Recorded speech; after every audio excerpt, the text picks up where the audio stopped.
గత ఏడాది నుంచి భారత టీ20 జట్టులో కీలక మిడిల్ ఆర్డర్ బ్యాటర్గా ఎదిగిన తిలక్ వర్మ ఆసియా కప్లోనూ అద్భుత ప్రదర్శన చేశాడు. ముఖ్యంగా పాకిస్తాన్తో జరిగిన ఫైనల్లో చేసిన హాఫ్ సెంచరీ టైటిల్ విజయంలో కీలక పాత్ర పోషించింది.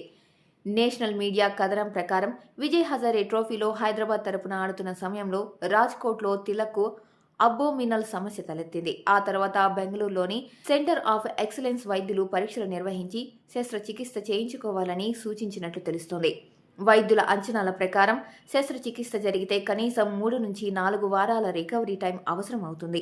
దీంతో న్యూజిలాండ్తో టీ20 సిరీస్ మొత్తానికి తిలక్ వర్మ దూరమయ్యే అవకాశాలు ఎక్కువగా ఉన్నాయి. అదే సమయంలో యుఎస్ఏతో జరిగే టీ20 వరల్డ్ కప్ తొలి మ్యాచ్ కూడా అతను అందుబాటులో ఉండకపోవచ్చనే ఆందోళన టీం మేనేజ్మెంట్లో నెలకొంది. తిలక్ వర్మ దూరమైతే టీమిండియా మిడిల్ ఆర్డర్లో మార్పులు తప్పవు. సెలక్షన్ కమిటీ మరోసారి ప్రత్యామ్నాయాలపై చర్చించే అవకాశం ఉంది. శుభ్మన్ గిల్, శ్రేయస్ అయ్యర్ వంటి పేర్లు మళ్లీ పరిశీలనలోకి రావచ్చు.